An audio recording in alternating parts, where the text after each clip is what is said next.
Okay, awesome. Let's get started, everyone, and thank you, everyone in the audience for the patience as we do this breakdown. I wanted to once again introduce my co-host, Miss Grave Ape, and also Freedman Media. This is the first time that the By the People Media and Freedman Media and are actually working together. And we're going to do this analysis. You do not have to be from Maryland once more in order to appreciate the breakdown that we're about to provide to you. And we are asking that if you are in this space, please share it out because it's very important that we be able to come in here and break down what is going on with gubernatorial candidate Wes Moore. He's running for office of governor of Maryland, and the actual general election is next Tuesday. And he's running against Dan Cox. And we've always taught people that when you're looking at a candidate, don't just look at what the candidate looks like, look at their policy. Okay, I'll start.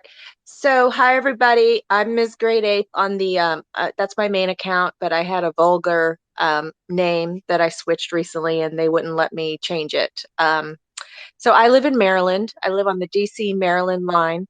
And so I will be voting on election day for Dan Cox, who was a Republican, because he is strong on immigration and we're hemorrhaging right now. I live in a sanctuary county.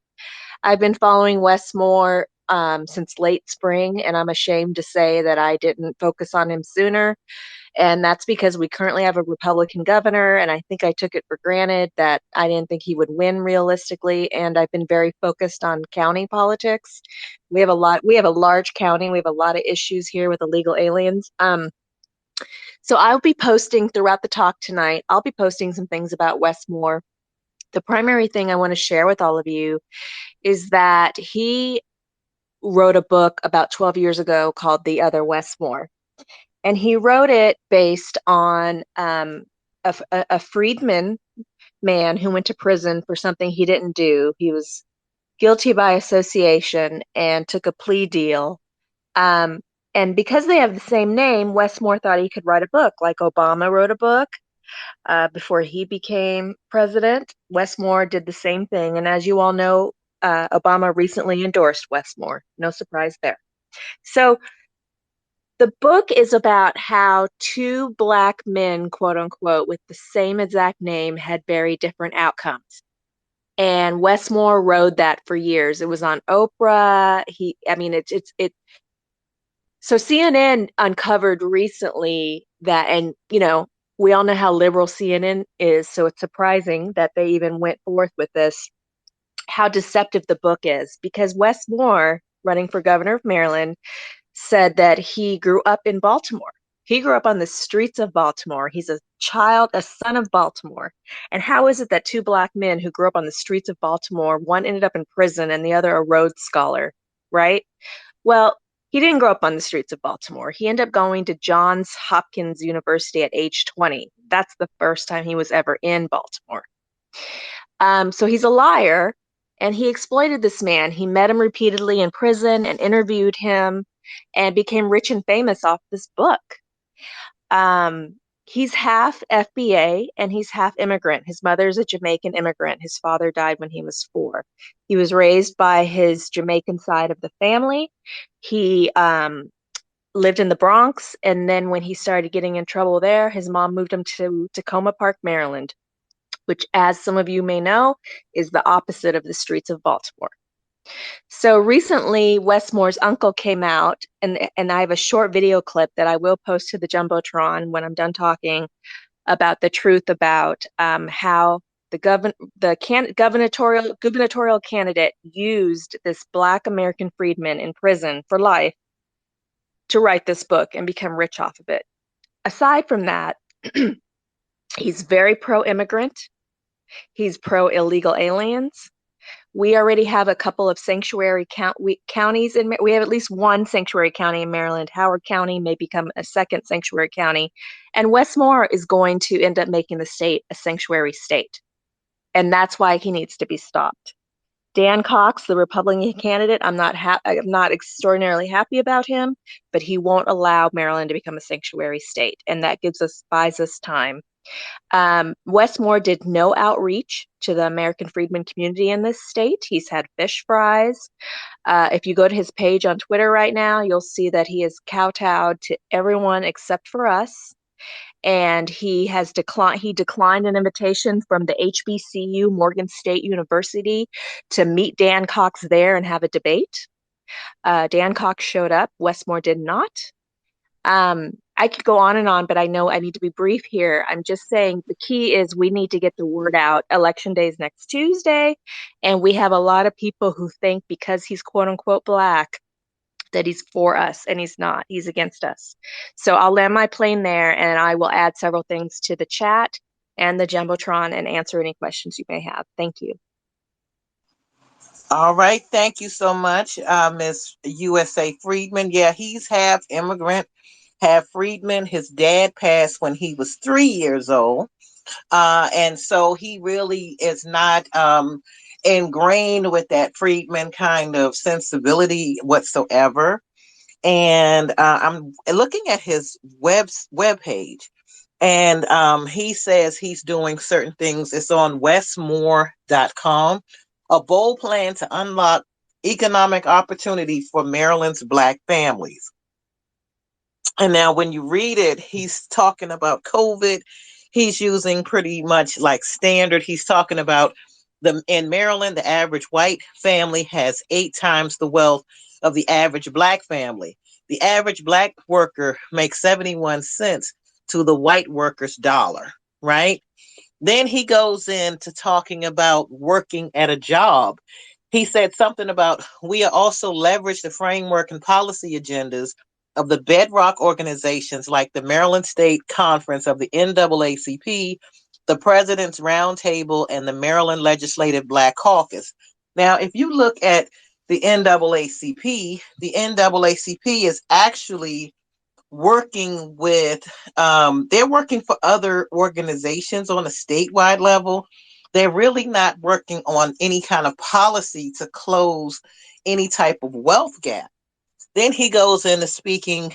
You guys can read it. Like I say, it's on westmore.com. Hold on, we're going to let people up to do some Q&As because but please don't leave. Please be patient with us because of these technical difficulties. I understand, but they're talking about pre-K, they're talking about school. He's trying to say that going to school and working a job is going to close the racial wealth gap. And clearly, we all know, if you all have followed Dr. William Darity and his myths we get wrong about closing the racial wealth gap, that is not going to close that racial wealth gap. And if you look at, he's talking about work, he starts talking about child tax credit. He's talking about a pilot program to with HB 944 to increase the supply of family child care. And then he's talking about develop a system of financial aid that caps family child care expenses. Now, all of this child care, he's talking about going to college. And according to, I'm going to get you guys the college graduation rate in 2022. If you go to worldpopulationreview.com, for us right now on that chart, we're at 23% of Black people with a bachelor's degree or higher. So that rounds out to about 11.5% that have a degree. And if you look at it, it's looking at like about I would say 5.75% are HBCUs, and the other 5.75 are PWIs, or predominantly white institutions. So when people start talking about HBCUs, which he goes into here when he's talking about higher education and what he's going to do for HBCUs in Maryland, he didn't even go to as as you know, my sister had just stated, he's not even talking about uh USA Freedmen was just saying he didn't even go to the most predominant HBCU in Maryland, which is Morgan State. He refused to go there and even talk to those students because he felt possibly, allegedly, that he was so far ahead in the polls that he needed not speak with those students. Yes, Miss USA Freedman. Yes, ma'am. I'll yield the mic to you. Can I'm you sorry to before interrupt, she but I'm posting his website to the chat and the Jumbotron, as well as his plan for Black families. He got wind that we were holding him accountable because his plan for Black families included Black and brown families. I'll post those receipts. So he updated his website and now it just says Black families. But I want all of you to know, until about a week ago, his plan for Black families had language that literally said Black and brown families. And I will post those receipts. Thank you. Thank and you so, so much. And also on page 3 of his plan, in the graphic, it says 34,000 Black and Latinx students in Maryland. They forgot the little graphic right there. So why are they talking about Latinx in when they're supposed to be talking about what they're going to do for Black families and Black students specifically? So it says 34,000 Black and Latinx students in Maryland attended a school where they do not have a teacher of their race. So, what is, how is that about your race when a Latinx person is not, it's not about race, it's about their ethnicity. So, why are they conflating and confusing ethnicity with race? It doesn't make sense. And so, what they're attempting to probably do is to bring in more Hispanic or Latin teachers in order to teach the influx of kids that are coming up from the southern border states and just coming right into the county schools. So that's what they're talking about doing. It's not necessarily something that's going to be beneficial and be able to help the Black students. That so he says a few places in here. It's under educator diversification. They're trying to just basically get more Black and Latinx students in Maryland to attend the schools to have teachers of their own race. Now, I don't know how that's going to help Black students, but that's under his. And then he says, as far as transportation, build an interconnected, multi-model, and well-maintained transportation network to affordably and effectively move people where they live and work, recognizing that transportation is the one single greatest uh, impediment to economic mobility. Now, if you were looking, let's go back to who's being hired for the jobs in construction. Is that us? What is specific to having the Black American freedmen uh, to be able to be hired in those positions to be able to build this rapid transit system in Maryland and to be able to guarantee it? He's saying to wages, he's going into wages with, talking about 71 cents for every white household. Well, the last time I checked, most Latinx people or Latino or Latina people classified themselves as white.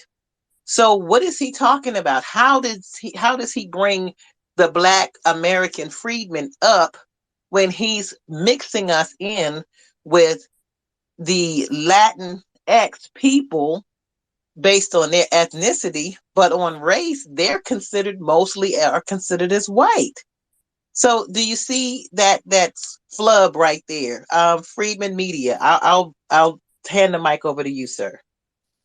only reason I want the mic is I want to set the table for the hands that are going to be coming up. It looks like Queen Bee is already prepared to speak.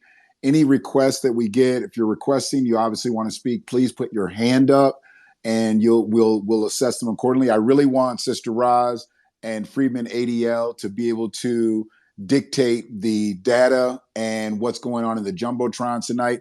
I'm merely just trying to catch people when they request to be able to bring you up. But when we bring you up, please put your mic immediately on mute and raise your hand, and I'll make sure that I stay on track with the hands.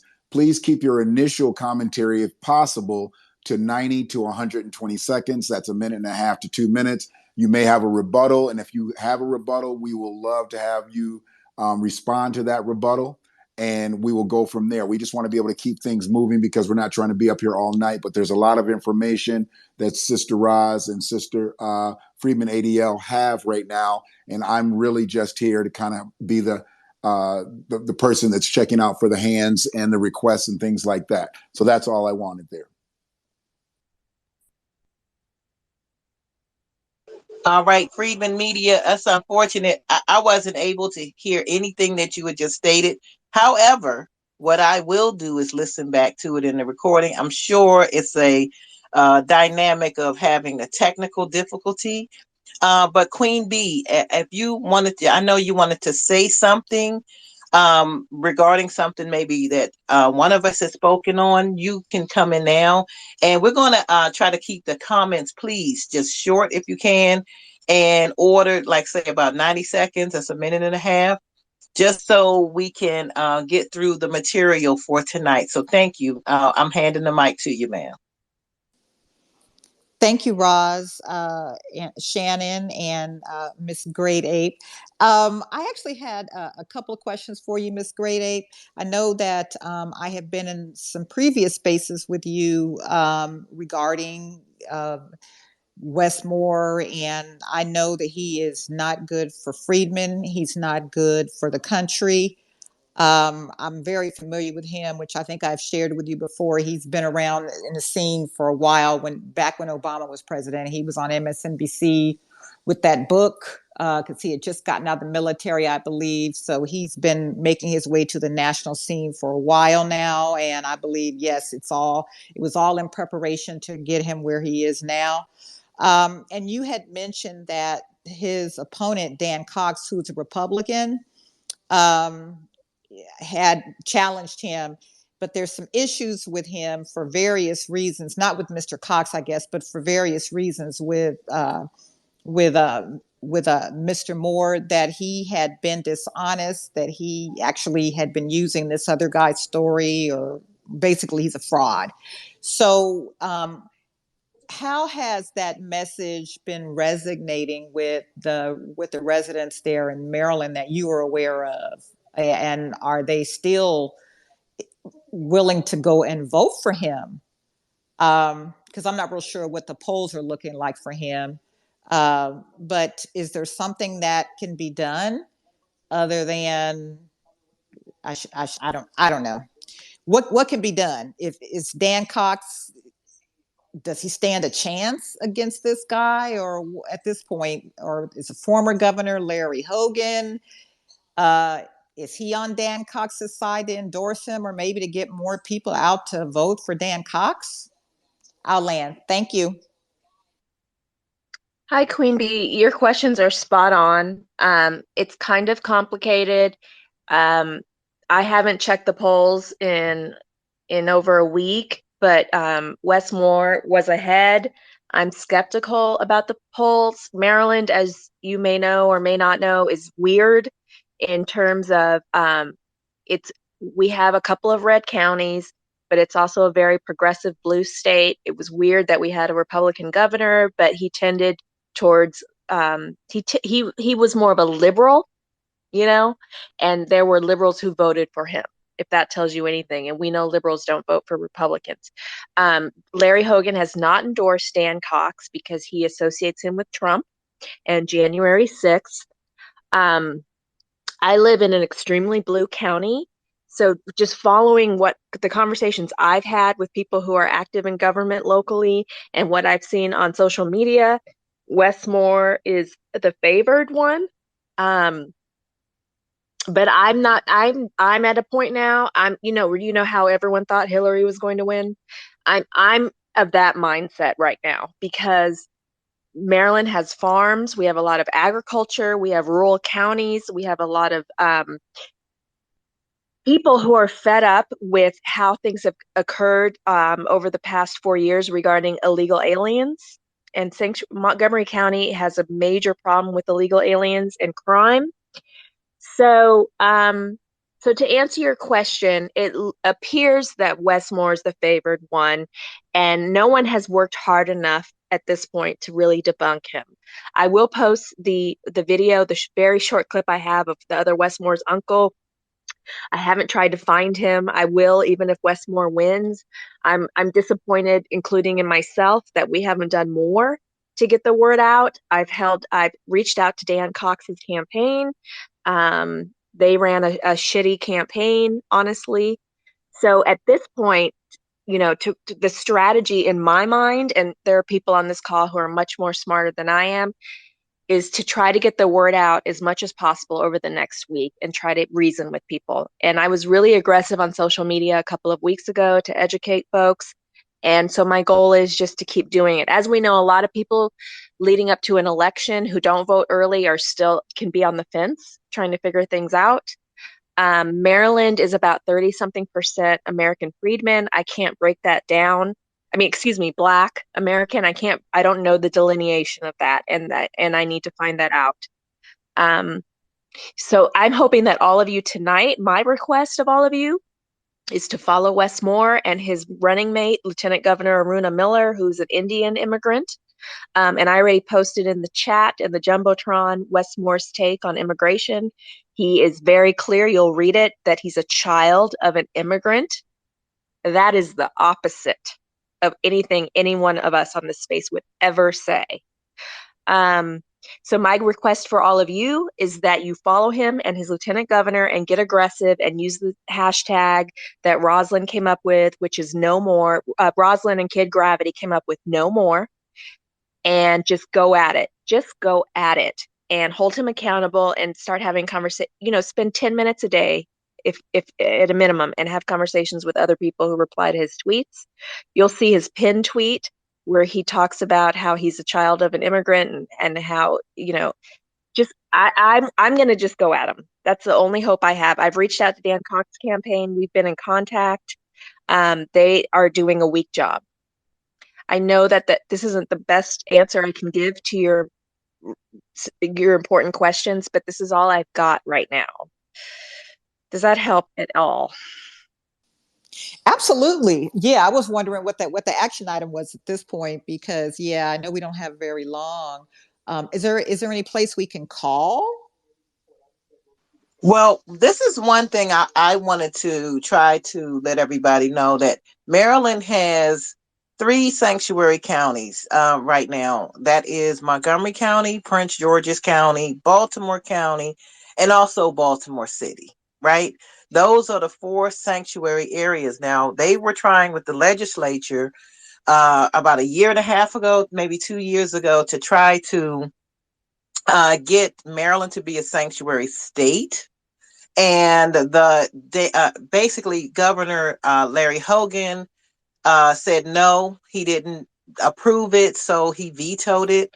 Now, this is something, if you looked at CASA, the commercial, by show of hands, can anybody see the oh no commercial that came up? And basically you actually heard Wes Moore saying that they're going to put immigrants in their rightful place in charge of Maryland, in leadership positions in Maryland.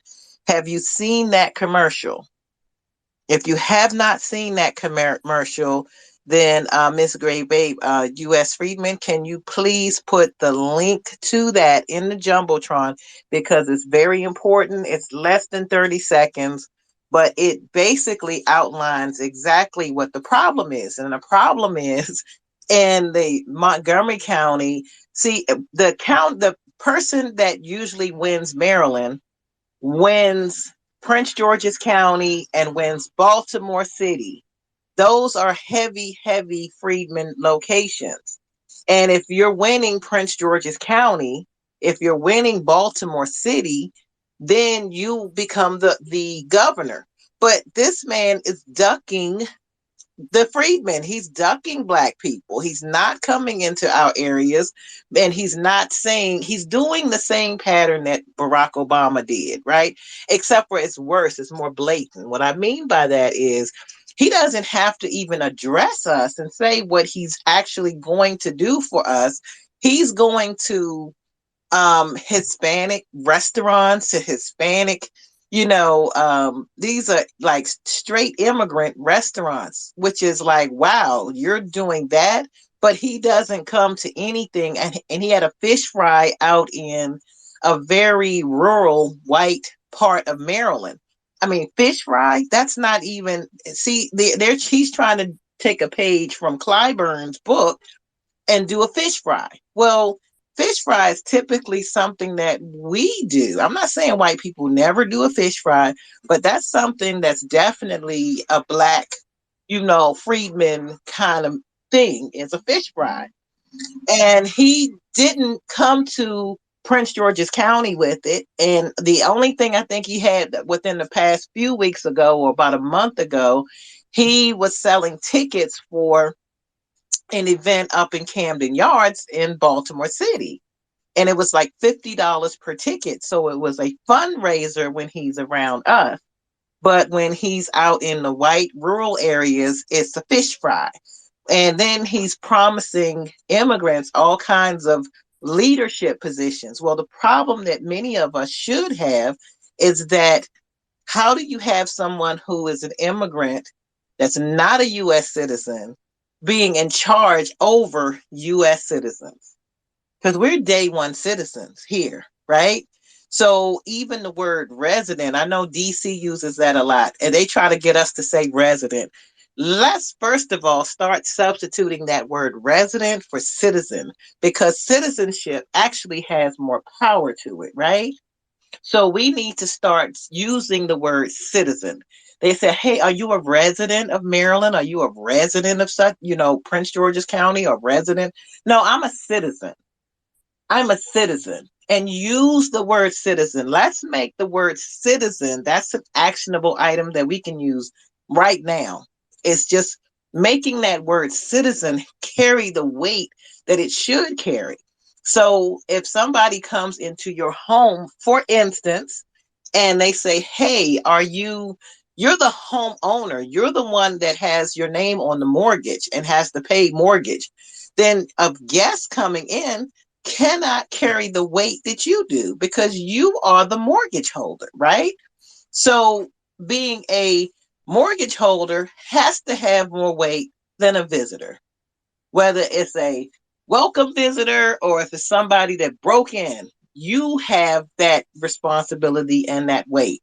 So that's all I'm saying, is the citizen has to be able to say, okay, well, I'm a citizen and I deserve to be moved up. I deserve to be first class citizen in my own country.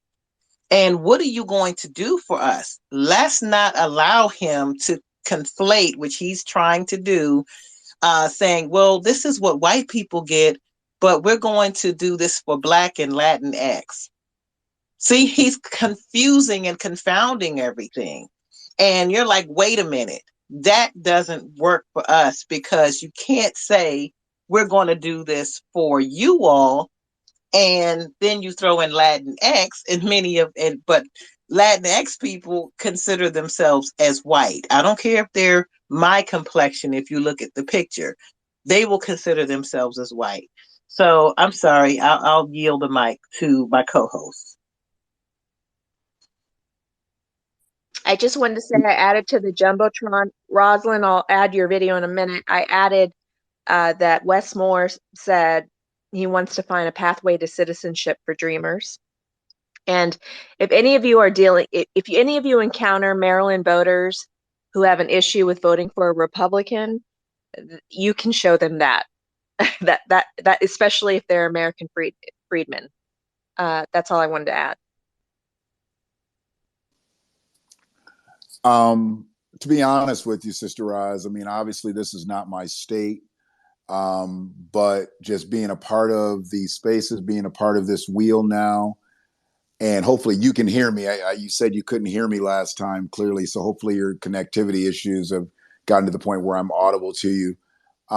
This is actually one of the most blatant displays of the Democratic playbook that we've seen, because he is literally taking plays that have been used. You talked about the fish fry, that's Clyburn. You talked about the black and brown thing, that's just the quintessential Democratic talking point. And then for him to want to expedite citizenship or aid in expediting citizenship, we know where the key to that is. That's where they think that they're going to jump into the Democratic voting pool, whereas we know 2 out of 3 Latino or Hispanic people vote conservatively. So he is ignorant just in his ways. And I realize we're just a week away from the election. Hopefully, enough people can see this to the point where we can turn some heads and make them understand he is working against Black Americans. He is working against American freedmen. When anybody comes in and starts talking about Black and brown, especially, that's from where they dwell from. We already know they're putting the focus on brown people. They're only putting in the Black people to pique the people's ear. But once they say brown people, they're talking about anything but Black people. So hopefully people are grasping this. This guy is using every single talking point that he's heard every Democrat use from all the way back to the Barack Obama years and before. And he is basically using them. We have a person right here in our state, in my county, that is doing the same thing. And he's doing Barack 2.0 politics, because he's not here for the people. He's here for political comeuppance. And that's what's going on with Wes Moore. Okay, Freedman Media. I apologize. I wasn't able to hear any of what you're saying, and I'm pretty much hugging my modem right now. But I will be checking back. I'm sure if everyone heard him, then that's great. I appreciate that. I apologize to you, sir, because I'm not able to hear you speaking, and I think it's very important to be able to respond with the right perspective, and I apologize for that. I'm like I said, I'm pretty much hugging my modem, and I'm not able to hear you, So I Miss heard USA. Friedman. Yeah, I heard what he was saying, and so I'm hoping that everyone else did. I definitely heard it loud and clear, and he was on point. And his point, was just about how immigrants, particularly Latino, Hispanic immigrants, generally tend to vote conservative. And hope I'm paraphrasing here. He was much more eloquent, and hopefully that will be a wake up call. And I agree with him. I will add, though, my concern is, and you corrected me, Rosalind, about the number of sanctuary counties in Maryland. I thought it was just 2 and about to be 3, and you corrected me, because Howard County is about to become sanctuary. But nevertheless, what I will say is I don't think enough American freedmen understand. I live here, so I see it, and I know. I mean, there are parts I go to, significant parts of Montgomery County and PG County that I go to on a regular basis that don't look like America. And I'm not being cute or funny or derogatory. I'm being sincere. You would not think you are in the United States of America, and this is very problematic because it's only going to grow exponentially.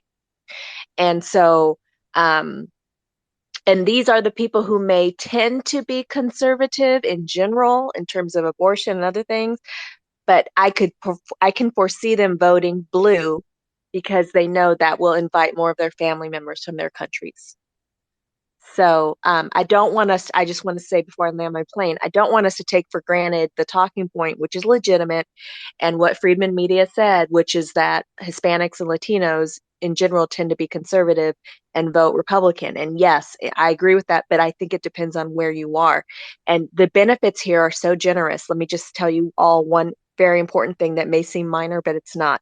Montgomery County is a very high tax county. It's one of the highest tax rates in the country. And it's because they are very generous with their welfare benefits for anybody. But immigrants, legal and illegal, get a tremendous amount of SNAP, rent aid, cash assistance, and medical assistance, and so forth for free. And so it's not inconceivable to think that these people who have conservative values and are anti-abortion would vote blue because they know that's going to benefit them financially. So that's why I don't want to take any of this for granted. And I land my plane. Thank you. All right. Thank you so much for that. And that's the thing too. It's like he is not, I mean, if you look at even at his pictures of his campaign integrating immigrant communities, he does not have people from, even the Caribbeans or African nations or whatever. He doesn't have that. He has Hispanic. He's going to CASA. And what is he doing for us specifically as American freedmen? He won't even talk to us. And what he's saying, as Miss USA Freedman had stated earlier, is even in his program, he has, okay, it's supposed to say black, and he's black Latinx. And it's like, even I've had other forums that this year that were black forums, and they had asked all of the candidates, the gubernatorial candidates of Maryland, uh, what was their plan. And he never shows up to even explain his plan to these black, uh, I guess, pundits who are or advocates who are trying to find out, what are you going to do for the black community, the freedmen community, right? And they don't say freedmen, but they said, just what are you going to do for the black community? He has never shown up. He has not shown up because he feels he does not have to answer to us. He can do the similar thing as Obama. Well, hey, I look Obama-ish, right? I look good in a suit. I throw the suit on, and they look at my brown skin and they say, hey, I'm voting for this guy because he reminds me of this relative or that neighbor or something of the nature. And he's a smart guy. Hey, he's a Rhodes Scholar. But is he us? Is he advocating for us? And we need to start asking those kinds of questions to our I'm gonna let you up in a second, to our friends and family in Maryland. So, Lion of Judah, I'm gonna bring you up in a second. This is one thing I want to kind of share with everyone too. People are saying, well, I really feel for this, and I really feel for people that are into that, or that are coming to this country. I feel for them. I feel for them. I feel for them. And I understand it. I get it. But at the same time, I'll ask friends of mine, well, wait a minute. Aren't you the mom, and you and your husband have 4 kids or 3 kids? And they're like, yes, yes, I do. Well, what are you doing? When do you see all of these benefits coming to your kids? Because in about, how old are your kids? They're 13. Okay. In about 10 years or 12, 15 years, do you see the kids that you're doing all of this? I feel for this, and give them the benefits and give them the benefits. Do you see any benefits coming to your kids? And they said, you know what? I never thought of it that way. So as much as parents love their own kids, they're not looking at this being a competition for resources from, on being exacted upon their own children. They're just not looking at it that way. So individually, I often tell people, I say, well, I really care about your kids. I really care about their future, what's coming to them, what isn't coming to them. And right now, I don't see any of these benefits that are coming down the pike coming their way. They're not being showered with benefits. And that's a problem for me. So on that, I'll land. Lion of Judah, you can pose your question or your statement, sir. Thank you for taking my hand. My question is to the sister who lives in Maryland. Uh, what is Westmore doing as far as the polling, and what are the brothers and sisters on the ground saying to you as far as this whole Obama melting thing or whatever he's trying to pull off? Are the people falling for it? Is really the question. Are they falling for this BS again of the Obama vague talk, as we like to say? Thank you. They are falling for it. So interestingly enough, I work for a group of Republicans, but in my personal life and with my activism, I'm surrounded by progressives. And it would never cross their mind to vote for anyone other than Westmore. Um, and this includes Black Americans who are freedmen but don't even recognize that they are freedmen. So yes, people are falling for it. And I actually honestly I don't think they would be falling for it if we had all proactively got out in front of this months ago. And I take responsibility for my role in being lazy about it. Just because I've always been around white Republicans since I've lived here and because of Larry Hogan. So to answer your question, we're in trouble. And Maryland, and the thing I want all of you to know is that Maryland has a tendency to follow what happens in DC and vice versa. So the way Muriel Bowser is kowtowing to illegals right now and the vote to allow them to vote, even though they're not citizens, and the aid they're getting for the migrant communities who are dropped off at Union Station. We're one of the same. So if anytime you hear about anything in DC that's offensive to you in terms of disrespect towards us, just think about the surrounding counties in Maryland and how they're going to follow suit. And so that's what we're dealing with right now. We're in trouble. And so if he ends up winning, we all need to start strategizing about what we're going to do while he's in office for the next 4 years, because he's going to do a tremendous amount of damage to us, to American freedmen. I have a All question. right. Thank you for that Oh, answer. I Roz wanted can't to hear just me at all. point She out can't hear me. too that Maryland had another Republican governor, and his name was Rob Ehrlich. I remember when he was voted in 2003 to 2007, and he had a black lieutenant governor, and I forgot his name, but he was the chair of the Republican Party. And people were out here handing out leaflets saying, "Hey, we need a black lieutenant governor." And people were voting for Ehrlich based upon the skin color and race of his lieutenant governor. It'll come back to me in a second. But that's what people tend to look at, like, okay, hey, this will be a black governor. That's what people are trying to really pinpoint it on and say, oh, well, this is a black governor that we're going to be having in here. And that's what they look at. They just say, hey, it's a black governor, we'll have a cool black governor like Obama. And they're not looking at policy, because our people unfortunately are not taught to look at policy. You can be the devil in a blue dress, and they will come in and just vote for you based upon skin color and say, hey, they're not looking at policy, family. And that's unfortunate. And we have to look at policy.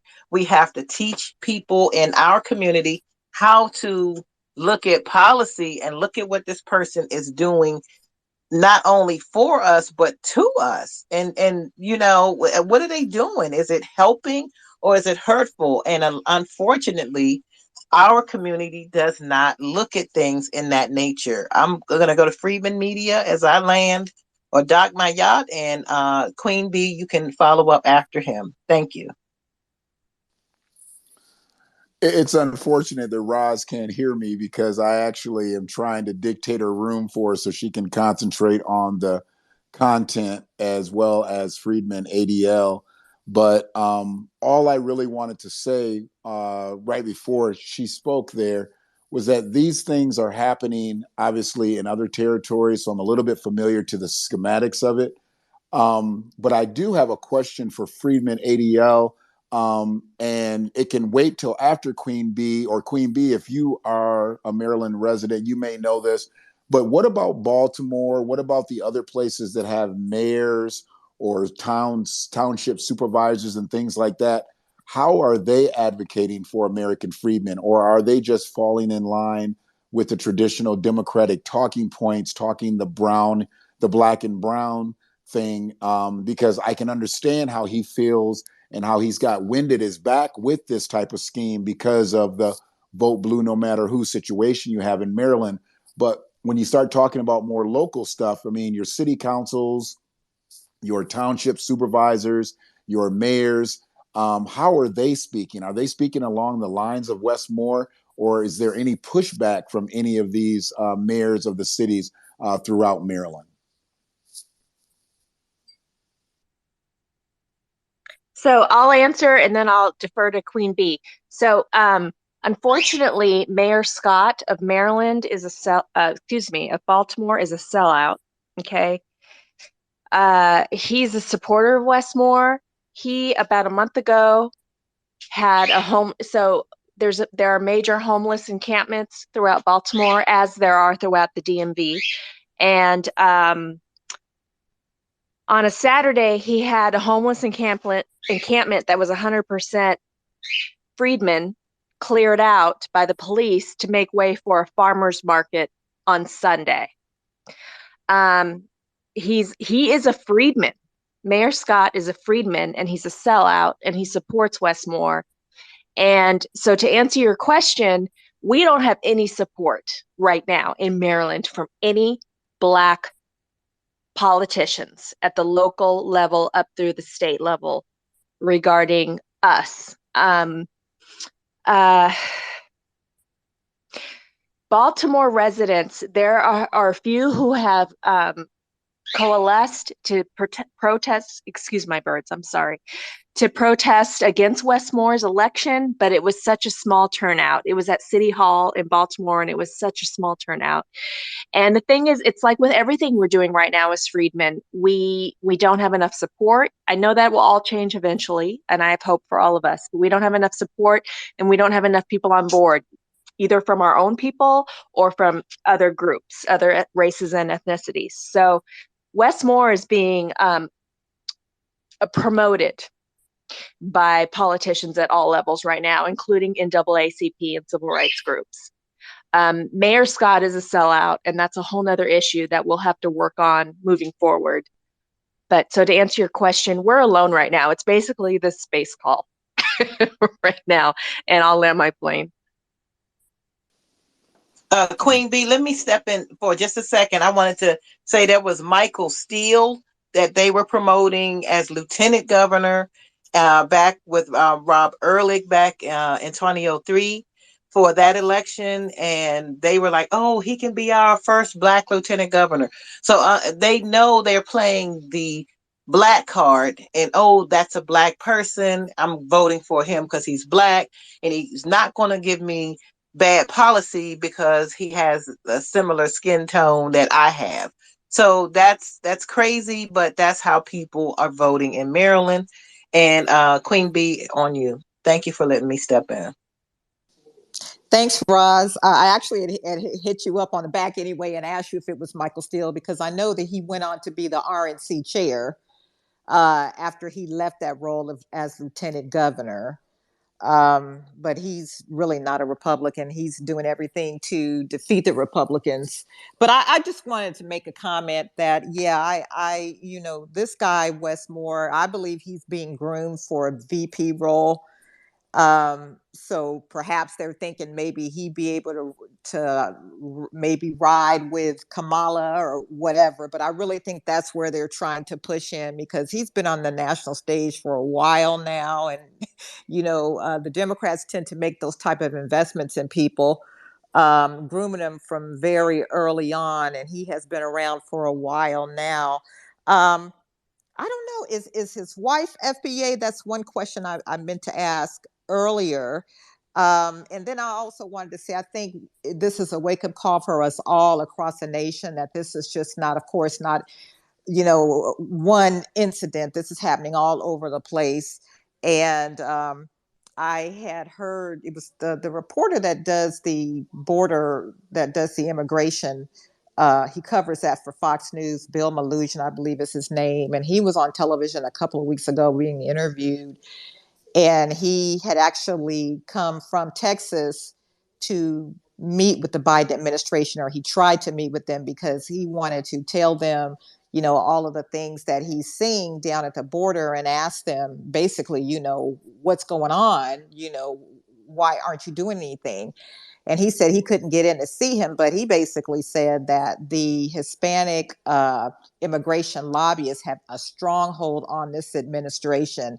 So I'm not surprised if this is just not, of course, coming, everything is coming out of Washington. They have their marching orders at the state level to really propel and promote, the Hispanic community. And I see it happening here. I mean, I live in northern Kentucky, right outside of Cincinnati, and I'm seeing where they're just coming in, and I just don't even know where I live anymore. So this is all orchestrated. It's all planned. But I do believe with Wes Moore that I think that they're going to try to propel him and get him somewhere, so he could be the second coming of Barack Obama, and maybe even try to get him in there, as a VP candidate, maybe in 2024 or whenever they'd be able to do that, and perhaps with Kamala. So anyway, I'll land there, but I don't know if Great Ape can answer that question for me about his wife, if his wife is FBA. I'll land. Thank you. That's a good question. I'll look it up now. I'm actually looking at her right now. Okay. She looks like she's either FBA or FBA biracial, but I'll defer to you. I'll run with that as well. She looks like she could have some Caribbean vibes in her. And it was a valid question. And just to piggyback off of Queen Bee's statement, a very valid question, because when you start talking about families being displaced, being replaced, a lot of times I do look at the spouse of a candidate when maybe they're middle of the road, because there's something about a mother that she always wants what's best for her kids. And if she's an American Freedman mother, she's going to want that solid foundation. And I don't think he'd be nearly as middle of the road. So I'm going to lean that she possibly could be half American Freedman, but something possibly tells me that she's not. I'm looking at her name here. Give me one quick second. Her maiden name was Flythe. She was Dawn Shantae Flythe. And I don't know exactly where that comes from. She's born of Pandora Flythe and Queens. Her father was a crane driver of the International Union of Operating Engineers in Flushing, Queens.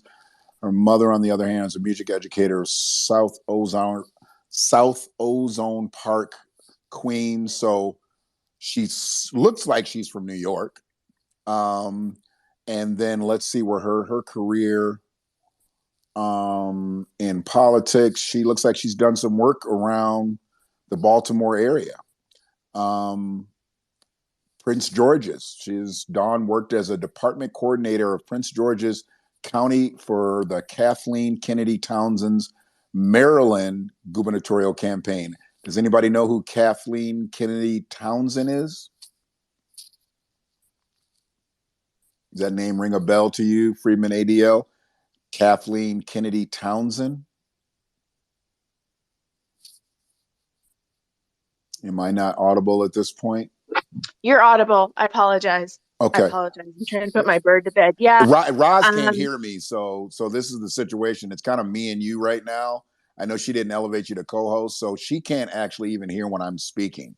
So for anybody else that's in the room, I think everybody else has been good, but there's something going on with our connection, but where Roz can't hear me. So I would hope she actually elevates you to a co-host so you can dictate the space as well. But yeah, it looks as if she comes from a Black American home, but it also looks as if she comes from, let's see, it looks like here.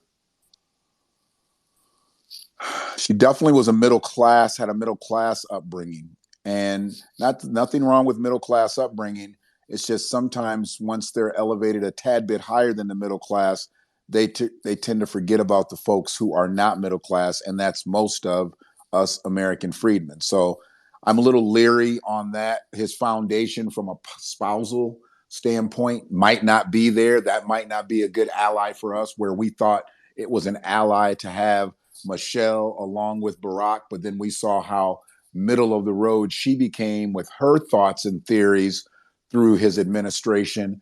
And although she tried to do certain things where it looked like it was directly affecting American freedmen children, it was really meant to affect all children. And she didn't do anything specifically on her end as FLOTUS as her husband did as POTUS. So, yeah, it doesn't look like, I mean, the jury obviously would still be out if she's 100% American freedman, but it looks like she is definitely from a middle class to upper middle class home upbringing. And she's kind of riding that political coattail, you know, for these gubernatorial candidates in Maryland. I don't know who that lady was that I mentioned before, but being, you know, a potential first lady, being a potential first lady, you know, on the gubernatorial side, she's probably falling right in line with the black and brown theory. And, you know, that's not really helping us out, you know, as we go through this. Yeah, I will say I have a couple things to say. You're right. So Kathleen Kennedy Townsend is a politician who's the daughter of Robert Kennedy. Um, and she was Lieutenant Governor of Maryland, maybe like 20 something years ago. Very blue, very Democrat. I think Michael Steele came after her. She ran for governor and failed. Anyway, that's all I know about her. Regarding what I will look more into Westmore's wife. I will tell you all this. They live in an extraordinary home in a suburb of Baltimore. They had a water bill recently that was $21,000. So let's think about that for a second. How many American freedmen do you know who could afford that? It was overdue. It was obviously just wasn't for 1 month. But the point is, even if all of you didn't pay your water bill for 2 years or 5 years, would it come to $21,000? So to your point, I think Westmore's wife is going to ride the train, whatever she is. But I will look into that. I don't think we can appeal to reason to her in any way. I'm just going to write that off. Yeah. So I think is that it? What were some other? Did you say Well, anything that else? was my only question on that setting, because we're Queen Bee had asked about her spouse, which is very important because we've got to look at all angles here. We see he really doesn't have a plan. He's only using the talking points of past candidates and elected people, and he's basically running on no platform. He's just running on a Democratic talking point, and several of them that have worked in the past. And that's where we really have to start to debunk those as American freedmen, because they don't help us whenever black and brown comes into the conversation, black loses out. And Brown kicks our ass every time. If it's black, that's one thing. But that lady, Ann Brown, she kicks our ass every single time. And we've got to get rid of Ann Brown. I don't know. I'd love for them to say brown and black. If we can get an Ann Black in there, then we might be having something popping. But right now, Ann Brown is the flavor to savor out here. And that's a problem. That's a huge problem for us, because whether it be illegals, whether it be people that are naturalized, it pushes us to the bottom, because all tides don't raise, rising tides don't raise all ships, because we don't have a boat. We don't have a canoe. We don't have a kayak, and we are literally surviving on our wits and our resilience out here. And these political figures just continue to come in, get elected, and look right past us. But, this will probably fail miserably, just like every other tactic that they're using to bring illegals in and make them citizens in a country that we're already in. It's going to fail miserably for Maryland. So hopefully it's not too late and we can do some things to get some things turned around before Election Day. I do know we have a hand that's up right now.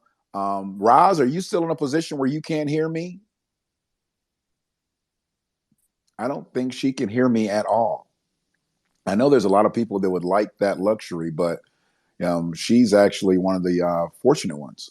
But there is a speaker with a hand up, and that is Angie at Baltimore. So hopefully she's from Baltimore, Maryland, and she can bring us some wisdom as to what's going on in the state of Maryland with this Wes Moore individual. Good evening, everyone. Yes, I am from Baltimore.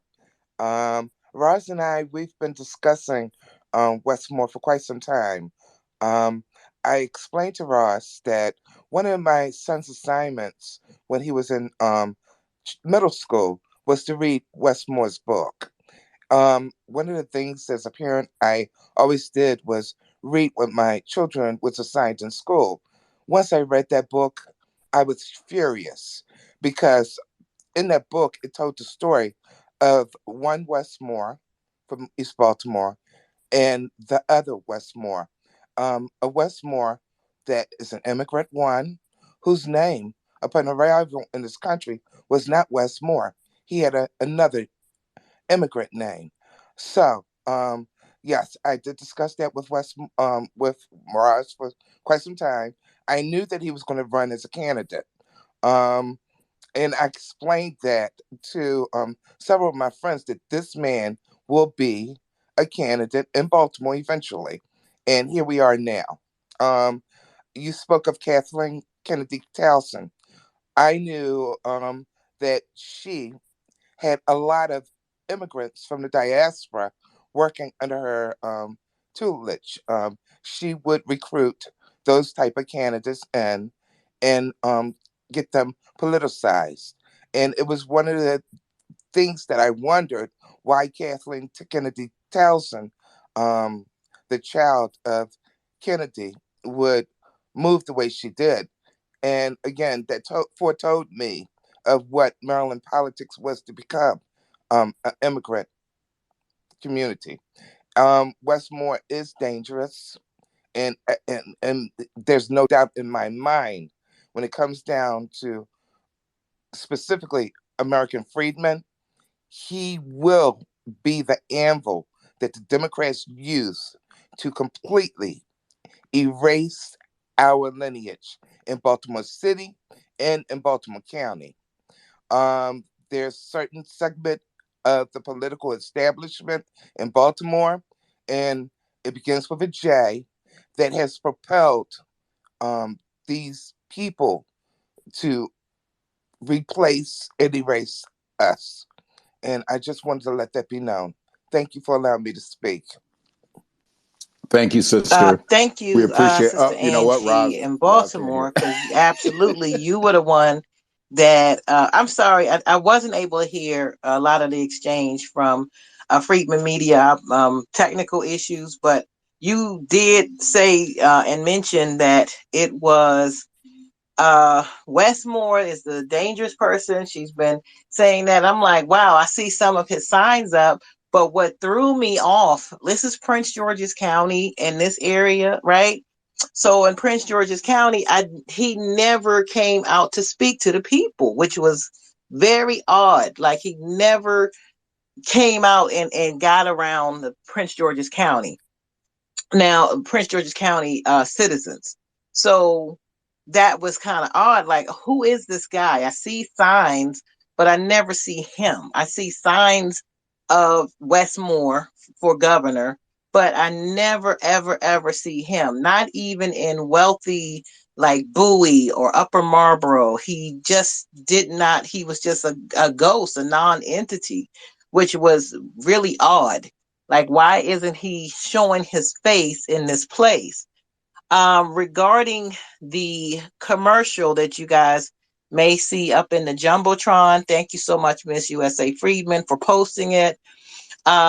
They're also in there as far as being tapped. There's such thing as people being, I call it tapped, TAPPED.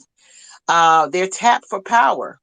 And for some reason, they're groomed or tapped, however you want to call it. And they say, hey, you have the right look. You're tall. You're a nice looking guy in a suit. And people will love you because you're the first, you can be the first Black governor of Maryland. And we really want you to move up and use that positioning in order to move up and move in through the ranks on a national level, but just get your start in politics as governor of Maryland. You don't really have to do much, but just push, this democratic, this democratic politics of pushing for immigrants over the citizens. And the citizens seem to go for it just because the guy is brown. But let me give you something else. District 4 has Democratic candidate Glenn Ivey, and also Prince George's County has a county executive that are also in, both of them are in that commercial that you guys will see for CASA. So, and she is not a freedman. So the county executive for Prince George's County is not a freedman, and also District 4 congressional candidate Glenn Ivey are in that same commercial. And if you see that, that means that they endorse the policy that was also given by Westmore for that commercial. So on that, I'll dock. Freedman Media, it's on you, sir. I just want to open the room back up to any Maryland residents that have come into the room late. We're having a good discussion here regarding the gubernatorial candidate, Wes Moore, and his allegiance or lack thereof with American freedmen, something that Sister Roz just said. I know she can't hear me. I'm actually not rebutting. I'm piggybacking on her statement that she just made. This here was probably planned. If you did not see Wes Moore out with the people and dwelling in the American freedmen dominated spaces, that was a tactical plan. And what they do with these types of individuals is they will keep them under wraps. They will work them out into the white suburbs. They will do all of the behind the scenes things. And they never really have to address you personally. They can use your name. They can do the black and brown thing, but they really don't have to. They just have to start putting the brown face on the placards, on the commercials, and people tend to vote what they look like, especially in this vote blue, no matter whose situation. So I believe this was all strategic. I know absolutely nothing about the state of Maryland, but I've just listened to you, and I've listened to Freedman ADL, and I've listened to Queen B, and then I ended up listening to Angie at Baltimore, and I've heard enough to know this was a strategic plan by the Democratic Party to keep him under wraps long enough to where he wasn't exposed in the American freedman community. Because if you keep coming at us, we're going to keep asking questions. We're going, looks like Freedman ADL dropped down. We're going to try to bring, you know what? I cannot bring her back up. You can only bring her back up, Sister Roz. So hopefully you can see that Freedman ADL dropped down to a listener and she needs to be brought back up as a speaker, possibly back to the co-host. But that's what this is right here. This is the quintessential, not so much bait and switch, but there was a hide and seek. And nobody was able to really get to him and put him on blast. And maybe you didn't really need to put him on blast because that's where we are right now. But at least ask him, who was he really advocating for when he said black and brown? We heard his brown marks, but what about the black marks? We hear what he's doing for brown people, but what are you actually doing for black people? And if you share the same lineage, why don't you share the same ideologies? Why don't you share the same spirit? That's what was never questioned about Barack Hussein Obama. We never questioned him properly. There were a few people, but we as a collective did not put the pressure on Barack Hussein Obama. And that's why we're in the state that we're in. And that's why he's on his mini tour to try to help these struggling Democrats get over the hump next week. I'm going to come down there. It looks like Freedman ADL is back up as the co-host. But that's where I believe what happened here. I believe this was a strategic plan by the Democratic Party to let him lay low and then only to bring him out as a brown man. And like you said, he's a handsome guy, well-spoken guy. He's probably tall. People like tall people. Tall people are very influential. I don't know what it is. I mean, I know I'm not tall, so I'm not as influential. But, it's one of those things. People listen to tall, good-looking, well-spoken, articulate people. We'll never have a short, fat, dark-skinned president in this union. I can guarantee you that. If we have another president that is what they consider black, he is going to be tall, he is going to be thin, and he is going to be light-skinned. So I will land there. And if anybody else is in Maryland, please request the mic. We'd love to hear exactly where you are with this Wes Moore thing. I did want to state some of the solutions that I see. Now, whether Wes Moore or any other candidate gets into office coming up for the general election, I think that's times, especially while Governor Hogan will be a lame duck. I think that's time to galvanize and get organizations. I know for sure that even the NAACP in Prince George's County attempted to have Wes Moore come and just talk to the people and answer questions, like I stated, and other Black organizations, freedmen organizations, requested for him to come and address them too, and he just basically ignored the request. But as governor, he can't run from the people. Okay. He cannot run and hide from the people and from these organizations that are putting demands, that we put demands on him heavy, like he's never had put on him before, because he's never been a politician. He's never been in a political office. He's never held anything. So what we need to do in the interim, like I stated, before he's sworn into office, if he were to win, is galvanize our base and our organizations and start making demands, so that when we're right there on day one, say, or before day one, this is what we want as our governor. And if he doesn't provide it, let's make every day in office holy hell for him, and wish that he never accepted that position as governor, because that's what we have to do. We have to be fortified in our demands of what we need. And when he starts giving to others, we want 20-fold given to us as citizens. And on that, I'll dock Miss USA Freedman. You had something to say. Sorry about the connection issues. It's funny. I think something about you having Wes Moore in the name of this space. It's just funny how you start having issues tonight, and then I've been having issues. I just wanted to say, I want to thank you, everybody, including Roslyn and Freedmen Media. I'm begging all of you to look in the chat and or the Jumbotron. The same information is in both.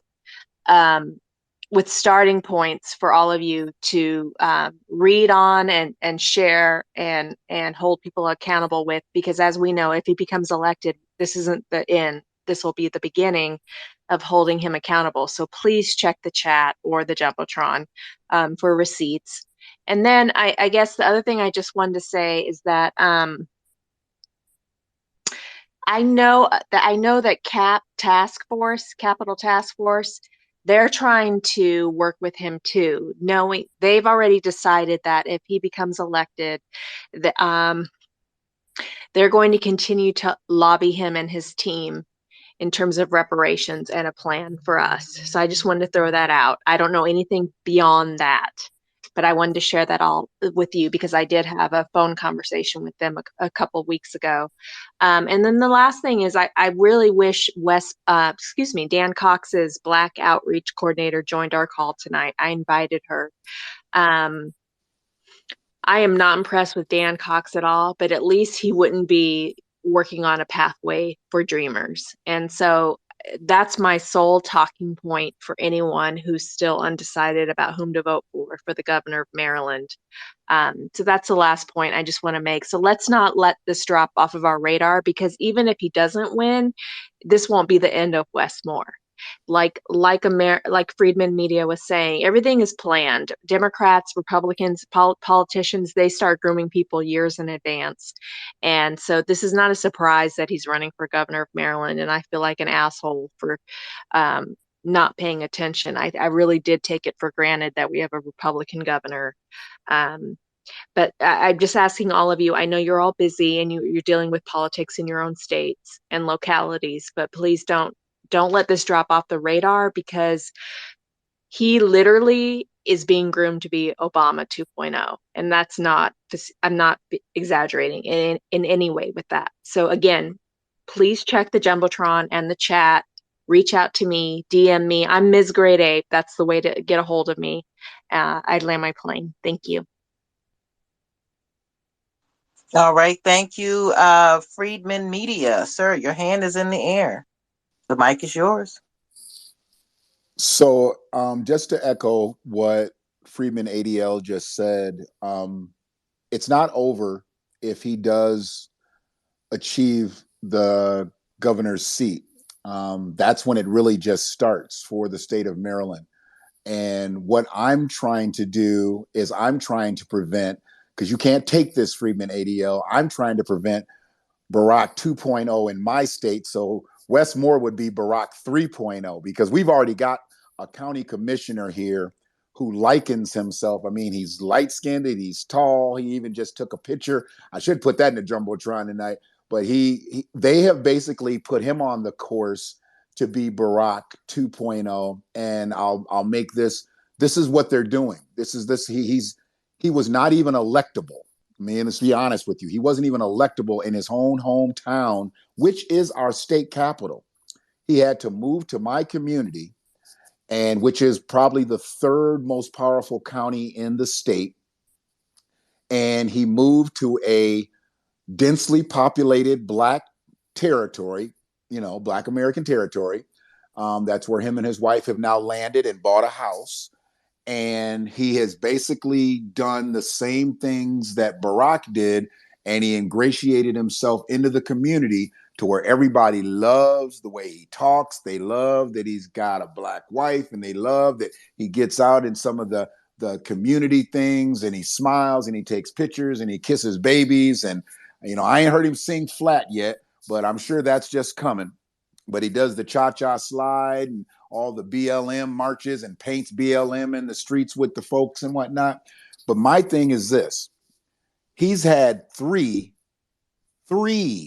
gubernatorial appointments in his first tenure as a county commissioner. It's unheard of on any level.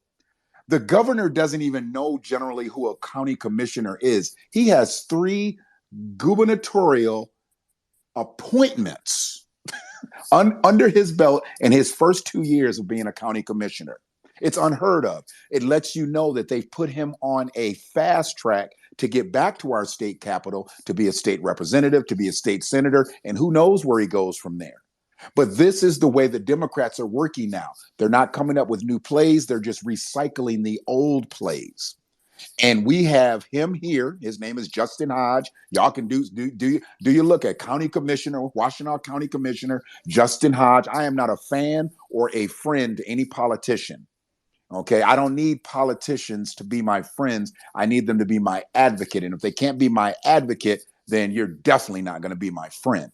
So him and Westmore would be neck and neck for the same type of things that are going on. And since he's already in the place, he's one step ahead of West. West jumped all the way to the gubernatorial position, and understanding that he hasn't been elected off in an elected office, but they think that he's qualified to be the governor of the state of Maryland. How disrespectful. How disrespectful for them to think that. But how disrespectful was it for the American people to think that a person who had never won any other type of election becoming the president of the United States? That's why I say both of these parties, they can one can be liberal, one can be conservative. They're all the same. They're all the same. And at the end of the day, if they're not speaking for us, they're speaking against us. But if anybody has come into this room from the state of Maryland, please come up to the top. Please request a mic. We'd like to hear exactly where you are and what type of strategies you could help Sister Roz, Freedman ADL, Queen B, Angie at Baltimore put in play, just in case Westmore does get the seat. He still needs pressure applied to him in his position. And if he doesn't get in the seat, then that's where you get right on that conservative who will beat him out, and you put the same pressure on him. Pressure doesn't need a party color. It doesn't need to be liberal or conservative. American freedmen pressure is American freedmen pressure. We pressure everybody, nonpartisan, libertarians, Green Party, whatever. We are prepared to pressure everybody. And I'll land there. All right. I wanted to invite at this time. I mean, I didn't hear everything or anything that brother that you had stated. That listening to the recording is going to be fire. I'm sure it's going to just light up my phone or my tablet when I listen back to it. But unfortunately, I couldn't hear anything so far on the broadcast that you had said. So that gives me a reason to go back through it. But just to review, we definitely want to start using tonight citizens and calling ourselves citizens to empower ourselves and our word through citizenship. And also, one of the things that we want to be able to do, go through westmore.com and look at what he's offering for us. It's like so thrown together, and you grab another group that he's really backing and see what he's offering them. And remember, we are what? Citizens. So as citizens, we have demands that should be made. And also galvanize, start working with organizations that are established or already in, like the NAACP, Prince George's County branch, and the Urban League or whomever, and start getting them, making them make demands or bringing them demands that we have that we want to see from our citizenship for American freedmen into somebody like a Westmore and say, this is what we want. These demands here, 1, 2, 3, 4, 5, whatever the demands are. And I'm not going to give the demands here, but we definitely want to galvanize and start from I want to say, before he even gets in the office, applying pressure so that when he says that oath to get in the office, his first day is going to be just, nonstop, relentless, because we definitely need that advocacy work done. And if you're going to be an advocate, this is a time to do it because they're trying to lock us out of citizenship.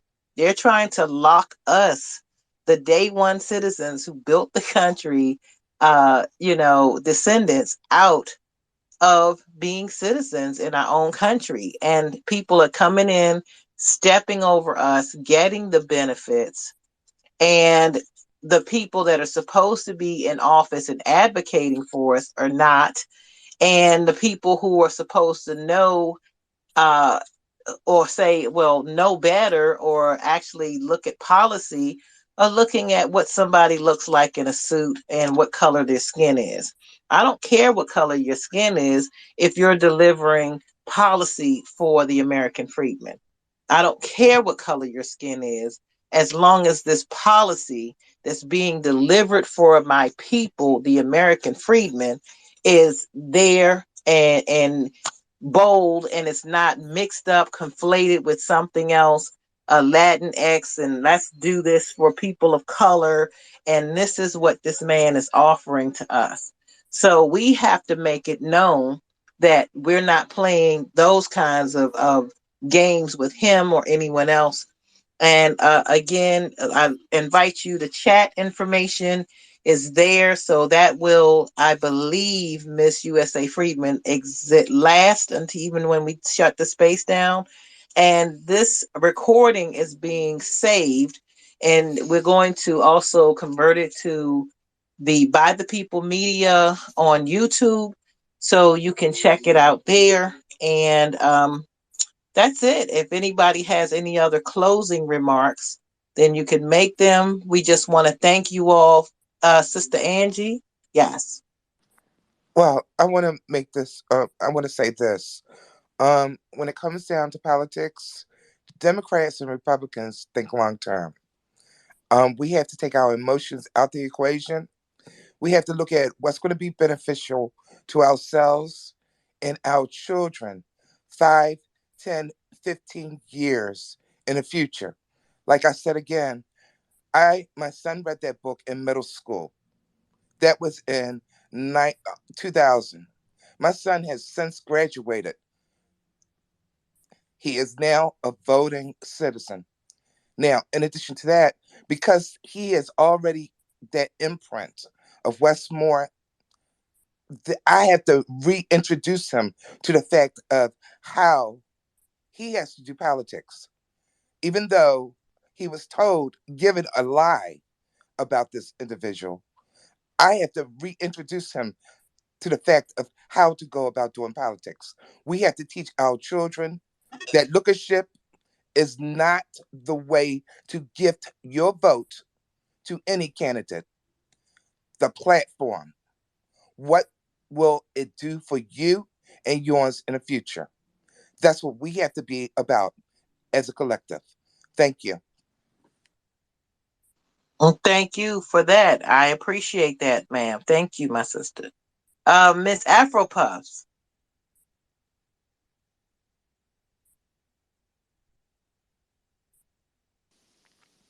She may be trying to connect. Miss Afro Puffs, the mic is yours. You can Oh, unmute and speak. peace and reparations, family. I'm sorry. I had it on mute. Thank you. So I wanted to say, and by the way, my name is Tracy. So I wanted to say two things that we need, which is we need people to vote. I mean, to run for these different state offices and local.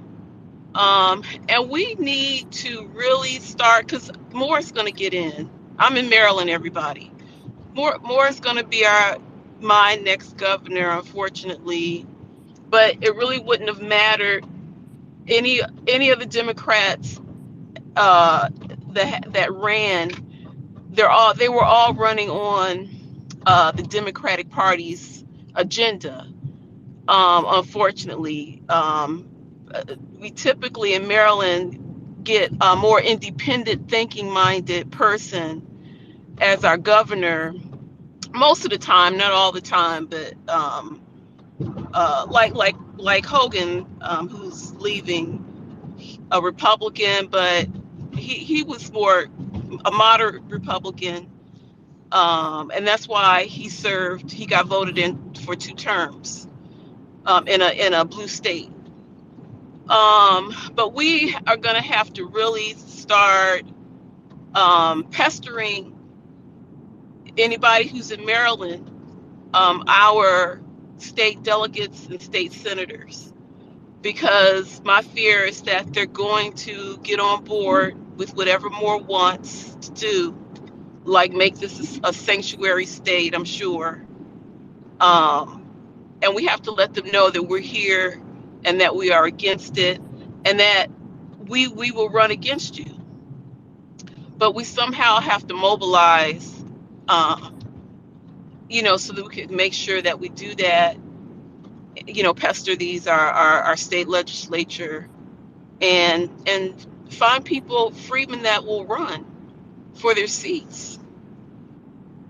So, and that's all I want to say. I'll end there. All right. Thank you, Miss Tracy. USA Freedmen, your hands in the air, man.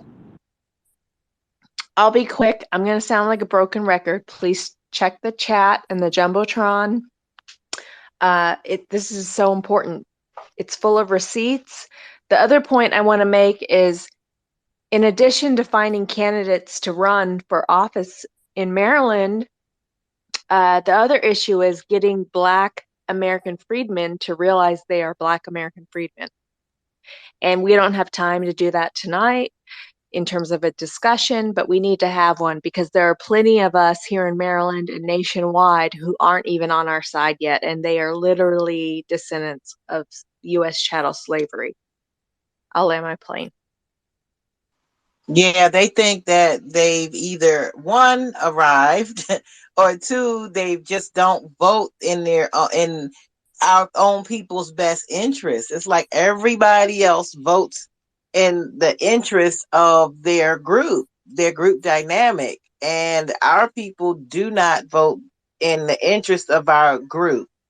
And that's why we end up not understanding. So the political education, the self-awareness and political education continues on. And we're always looking for more people to not only advocate, but educate our own people, as hopefully this Twitter space has been for you all tonight, has been an eye opener for some. For others, maybe not, but I mean, we're trying our best to just let you know things that are happening in Maryland, and things may be happening in your state. But we went to the Westmore's campaign page and kind of broke down specifically what he's doing. We didn't go into every aspect because everything else, it looked like it was more detailed, but we went in and broke down what we saw, the changes and what he was attempting to do, and it's just not working. It's not going to work. We need to advocate, continue to advocate, and grow the advocacy work upon education and letting people know that they are American freedmen. We need to grow that advocacy. We need to make that happen. And no matter what state we're in, it doesn't matter if you're not in Maryland, whatever state you're in, the more people that know, the more our advocacy work will grow. And basically wanted to uh, kind of shut the room down on that. I hope you all are able to pull these links, look at the commercial, share out that commercial. That commercial is impactful. He's got a black face and a freedman space, but he's not advocating for us. He's not even meeting with us. He refuses to meet with our legacy organizations who are even advocating for us. That's powerful. That tells you who this guy is. And it's not a thing where we're like trying to go in on a personal level. I don't personally know this man, but business wise, when it comes to the advocacy for the American freedmen, for our people, he is ghost. I mean, how appropriate, right? Right after Halloween, he's ghost. He's not there for us. So why we're going to be there when it comes to us, whether he's in that office. If he's in that office, we should have our people rally there and say, hey, this is what we want. You're the governor. You're going to fix this for us. You're going to give us these things. And if you don't, then it's going to be a major, major problem, because we're just going to hound them like, hey, you're the governor. Then you work for us. You work for us because we're the citizens of Maryland. So the citizens say trumps what some visitors want. It's just how it is. So on that, I just wanted to thank everyone. Again, the time is 9:00. Want everybody to have a peaceful, restful evening. And I want to close out the space unless anybody has another question or comment. All right. Thank you, everyone. If you came in kind of late, you can again look at listen to the recording, and we do have links to the comments. Thank you, everyone who was here. My apologies for the Twitter space, issues, technical difficulties. But I'm going to listen to this space again because I know what Freedman Media said, and I know what Miss Gray Bates said were both fire. And I want to thank our speakers, Sister Angie from Baltimore, that woke me up months ago, or if not over a year ago, and to Sister Tracy, who showed up on stage, and to Queen Bee, who also had an opportunity to speak. And to everybody listening in the audience, please share out the commercial. Once you look at it and comment on it, share it with your family and friends, because we're trying to get this thing. I think it's already gone viral. I don't even know what the standard is for viral, but we're trying to get it to go even more viral, because people need to see that, and they need to see that this man is not us. This man is not us. We got to stop going by who looks like me and look at their policy. Okay. And on that note, I want to thank everybody and have a blessed night. Good night, everyone.